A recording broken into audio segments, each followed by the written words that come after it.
कैसन बा बच्चा लोग, तू लोगन के दीदी फिर आ गइल एगो और मजेदार कहानी लेके।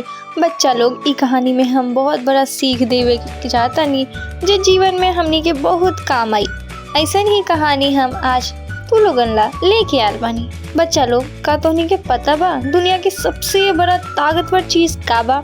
सोचा चला हम बतावतानी। दुनिया के सबसे ताकतवर चीज एकता बा।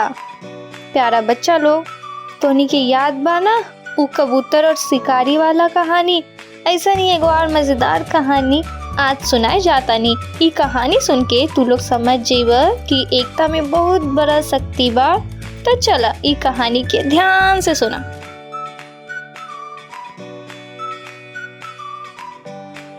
बहुत समय पहले के बात बा।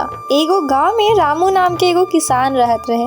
रामू खेती करके अपन परिवार के पेट पालत रहे।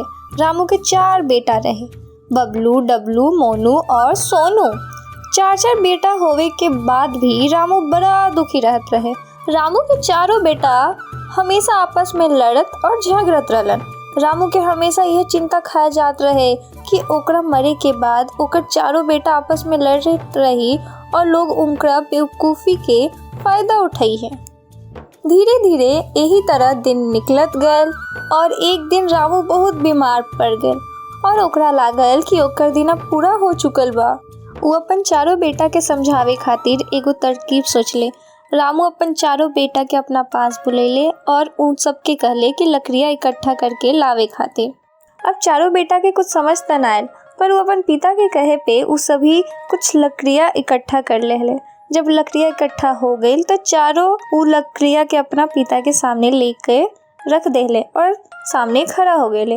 वो किसान उ लकड़ियन में से एक एक लकड़ी चारों बेटा के हाथ में दे देले और वो एक लकड़ी के तोड़े खातिर कहले।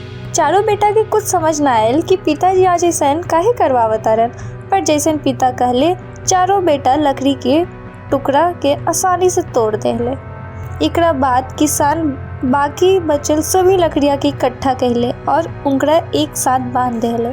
जब लकड़ी के गट्ठर अच्छे से बंध गए तब किसान बारी बारी से चारों बेटा के उ लकड़ी के गट्ठर के तोड़े खातिर कहले। चारों बेटा बहुत कोशिश कैले पर उनकरा में से कोई से ई गट्ठर ना टूटल। जब चारों बेटा में से कोई से भी ई गट्ठर ना टूटल तो चारों अपन पिता के तरफ देखले लगले।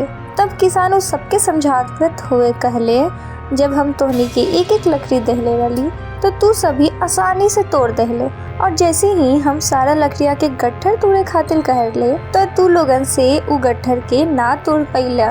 किसान कहले, एक एक लकड़ी के मतलब तू सब अकेले इहे लकड़ी के तरह अगर तू लोग अलग अलग रहला तो आसानी से तोड़ दियल जाएगा और एकर फायदा उठा के दुश्मन तोहनी के हरा दी है।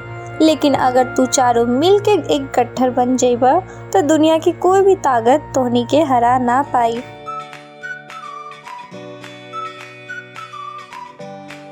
तो बच्चा लोग, ई कहानी से का समझ आयल? प्यारा बच्चा लोग, यदि तू अकेले रहबा अपन साथियन से लड़े लगबा तो दूसरा लोग एकर फायदा उठा ली है। अगर तू लोग एजुकेट रहबा, चाहे उ घर हो या फिर फ्रेंड सर्कल, तो कोई भी बाहरी तोहनी के नुकसान ना पहुंचा पाई। बच्चा लोग, यही के कहल जाला एकता में शक्ति। तो बच्चा लोग, हम चलतानी फिर हम एक बार मजेदार कहानी लेके। तब तक अपन ख्याल रखिए।